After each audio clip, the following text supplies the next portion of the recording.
as we welcome in ESPN front office insider Bobby Marks. Bobby, thank you so much for carving out a few minutes for us. Know how busy you are today and this time of year. Before we get to the financial ramifications of this deal, curious your thoughts on Tyrese Haliburton and Domantas Sabonis and all that going down. Yeah, I mean, I'm a big fan of Sabonis. I mean, he's all-star level player. I think he's a center. I don't think he's a four. So now it's a matter of how does he fit with Holmes. I think there's probably still a couple more things to figure out, with this roster here. So, yeah, I mean, I like the player. I like the contract. I think, as I said, he's an all-star player. I also like Haliburton a lot too. I mean, that's the problem with when you have to trade for a really good player, and you're not going to include draft picks, you're going to have to give up something of extreme value. And I mean, this might sound a little outlandish. I would have thought about maybe putting Fox out there and not Haliburton. Boy, you just lit the fan base on fire, Bobby, because there are a lot of people who feel the exact same way you do. I like De'Aaron. I do. But he's a max guy, and I don't think he's a franchise player. I think he's a max guy based on circumstances. And he's a really good player. I don't think he's an all-star. And I look at, if you could have, you build around Haliburton and Sabonis and just kind of go from there, and then it gives you a ton of more flexibility. And so that's kind of my 2 cents on that. I'm just interested to see what I always say. Like, there's always another part 2 and a part 3, and what's next. But I know there's a high priority to get into this, to that 10 seed, right? Like they're two games out, and we'll see. Bobby, is this one of the, because we talked about it a little bit and we tried to see it from both sides. Is this one of the rare occasions? I know it's sacrilegious in this day of Twitter and in instant analysis, but where both teams maybe got what they were looking for and got better today. I like Tyrese having his team in Indiana and being able to do what he can. We love Tyrese Haliburton, but I think Domantas Sabonis, the Kings getting a 2-time All-Star, a guy that we've talked about a number of different times, is a walking 20 and 12 and 5 assists. I think the Kings got a little better as well today. No, I agree. I mean, yeah, this isn't Portland, right? This isn't what Portland has done the last, couple days here, where they basically have, it's been a lot of salary dumps, to kind of build, I guess, do the draft and have, we're touting cap flexibility here, where, Sacramento is not doing that because, as I said, you're swapping out a really good player for an all-star.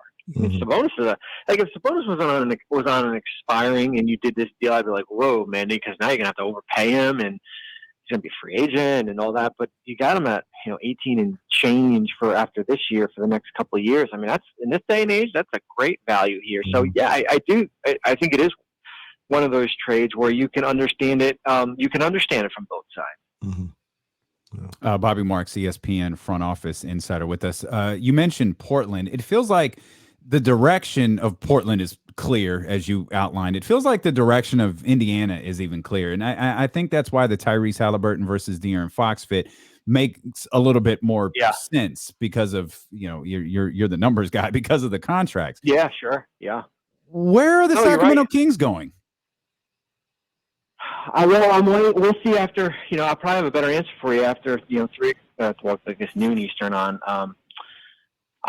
Thursday here, as far as what the direction is going to be, because you still have, I thought there's a lot of good pieces, whether it be Harrison, certainly Buddy was part of the deal that teams like that probably just don't fit. So what is the next step? What's going to happen with Marvin Bagley?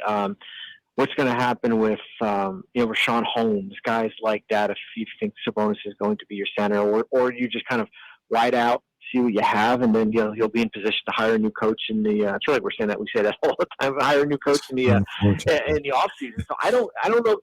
I don't have a clear vision yet as far as what is next, and I could probably give you a better answer after Thursday. Yeah. This Sabonis deal contractually, he's under a good contract. He's there for another 2 years or so. They were able to move on from the Buddy Hield contract.